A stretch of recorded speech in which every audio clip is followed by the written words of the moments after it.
What up, people? If you don't know, OXENFREE II Lost Signals is releasing on July 12th, and I'm really pumped for it. I love the first OXENFREE as it provided a perfect mix of sci-fi, comedy, and a coming-of-age story that dealt with a lot of serious issues, but maybe you don't know enough about the game to be excited. Well, I'm here to help with that. And if you end up enjoying the video, hit the like button to help with the algorithm so other people will be able to discover the video as well. Alright, with all that out of the way, here are the top 5 reasons you should be excited for OXENFREE II Lost Signals.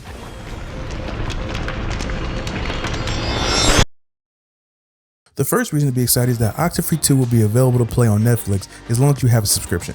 The studio that makes OXENFREE, Night School Studio, was bought by Netflix in 2021, I believe, as part of their attempt at getting into the gaming space. Also, the game can only be played on mobile devices on Netflix, so if you want to play it on Netflix on your TV, you're kinda out of luck. Now, for those who don't have Netflix or just aren't interested in playing it on Netflix, have no fear because OXENFREE II will still be available to purchase on PlayStation, PC, and the Nintendo Switch. Also, if you want a little bit of a refresher on what happened in the first game, it's available to play on Netflix right now as well. I'll probably just go watch a playthrough or something myself though. The next reason to be excited is that OXENFREE II was a standalone sequel, meaning that while this game does take place 5 years after the original and is in the same universe, you don't have to play the first OXENFREE in fear of being out of the loop when the sequel drops. However, while you don't have to play the first game, the developers recommend playing it because they said OXENFREE II is said to tie up some plot threads from the first game. I personally like the fact that this game is a standalone sequel because it's beneficial to both sides. People who played the first game get rewarded, while people who didn't don't feel punished or pressured to go buy a whole other game. It's a win-win. Okay, next up is the story. Unlike the first game that dealt with the coming-of-age story of a young adult, OXENFREE II is said to be a coming-of-age story for people in their 30s. The game director said he wanted to tackle issues that older adults deal with, such as trauma, life, and parenting.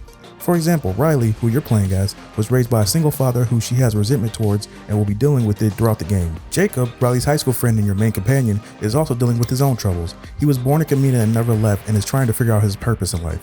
He feels as if his life is stagnant and he's constantly wondering what else there is in life for him. I, like I'm sure many others, can relate to one or both of these problems, and having this game make such relatable issues an integral part of the overall story makes me way more excited to play it. While we're on the topic of the story, let's move on to the next reason, which is the improvement to the already great dialogue and conversation options. If you didn't play the first game, you should know that both games have branching dialogue options.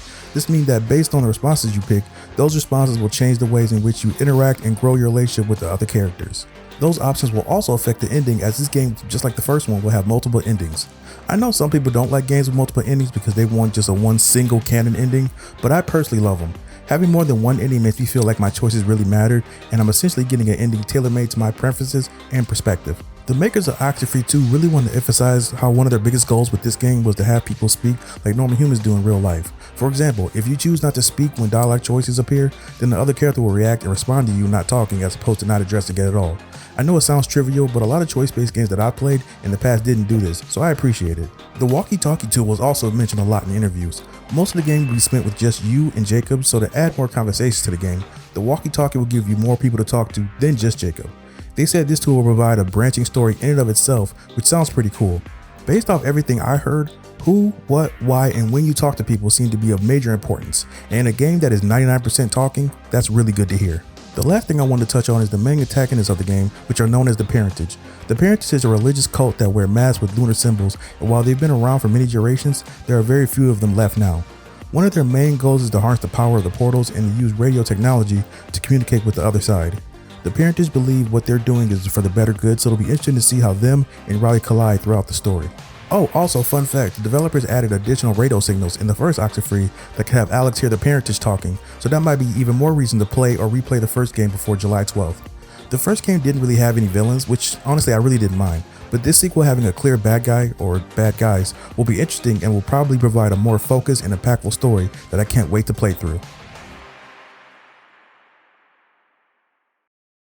Okay, that's it for me today. Are you excited for OXENFREE II on July 12th? Let me know in the comments. I really appreciate you taking the time to watch my video, and don't forget to like and subscribe to keep up with the channel. Later.